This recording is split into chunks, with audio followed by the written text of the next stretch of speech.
Welcome to the Southern Nationals here in Atlanta, Georgia for the 7th stop on the NHRA season. Amanda Busick hanging out with my good friend Brian Loans and all of our friends here at the starting line. Brian, can you imagine a crowd turning out for you like this? This is amazing. There's somebody down there with a Loans for President sign. Well, Brian, it's been quite the weekend for us here in Atlanta. We've been celebrating the women of power in drag racing, and you can't start that conversation without honoring the First Lady of drag racing, Shirley Muldowney.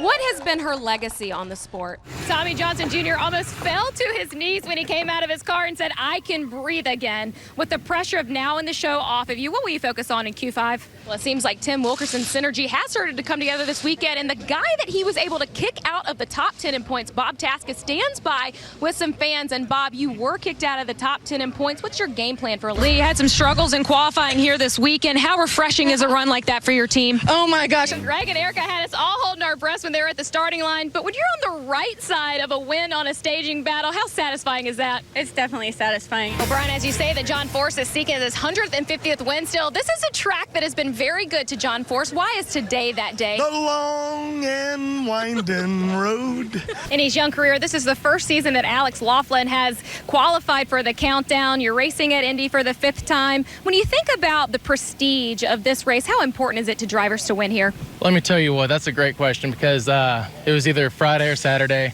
I'm sitting up there on the starting line, I'm belted in, I'm looking around all the people in the stands, I'm thinking like, man, 5 years ago, I never would have thought I'd be here racing pro stock. Orsham just said, nice job to his team, hopped out of his funny car and said, that's rad. And you said a lot of work went into this run. What did you mean by that? It did. John-Eric Byrne could be the first champion to defend his title here this weekend. And Jeff, how do you keep that off your mind and on the race at hand? The Andretti surname is American Motorsports royalty. And Michael, you've been a part of this series since its inception. Why is it important to you to put your family stamp on it? The celebration is still happening over here in Audi, and Allie McNish, his first year as team principal, gets it done. You came into the weekend 33 points back. At what moment did you know that there was going to be a fighting chance for your group? Steve, it's been a difficult couple of months since your crash in Charlotte. By all accounts, you may not even have qualified for this race. You were holding the Wally of the U.S. Nationals. When you look back at this Wally, what will come to mind? Woo, the struggle. Really?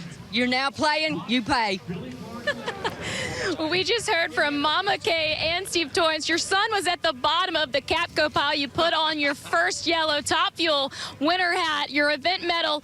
Billy, you are a drag racer throughout your career in all of sportsman classes. Now you get to hold a Top Fuel Wally. What will you remember about this day?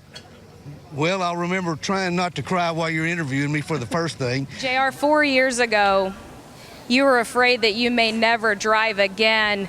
You will forever be an NHRA world champion. How will you remember this moment? This is what you live your whole life for. And Steve, in your own words, you annihilated this countdown. You are standing in front of a trophy that cancer can't take from you, that a heart attack can't take from you. Here you go with that Barbara Walters that stuff. No other competitor can take from you. How will this personal accomplishment define your life? This is a lifelong goal right here. Welcome back to NHRA in 30. A small town outside of Memphis is central to the story of our next guest.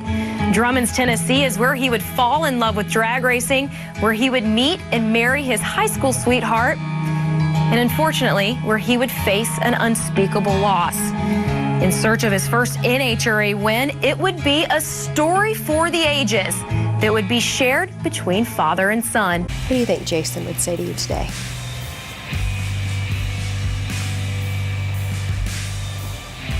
He said, "Dad, you did a great job." The world knows Kendrick Castillo as a hero. Yeah. How do you want your son remembered? Well, after long thinking, I do want him remembered as a hero. As you said, enemies on the track, husband and wife, teammates. Could it work any other way for you? Probably not. I couldn't do it all without her.